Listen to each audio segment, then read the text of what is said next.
Welcome. In this quick and easy tutorial, we'll be showing you how to archive a 3ds Max file. Alright, so first up, go ahead and open up the scene that you wanted to archive.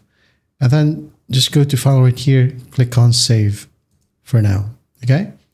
And then after that, gotta go to File once more and just click on Archive. There you go.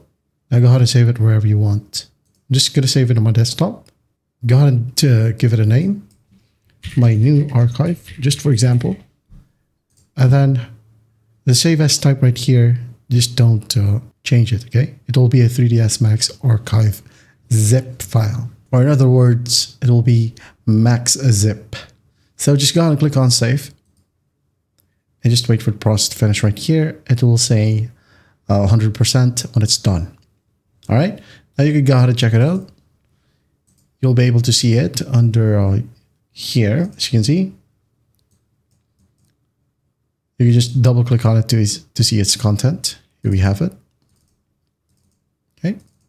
Archiving right here includes all textures, XREFs, and assets. So if you want to continue working to a different computer, well, you can just go ahead and use this archive and just open up the project in the new device. And that's basically it. That's how simple it is to archive in 3ds Max. I hope this video helps, and I'll see you in the next one.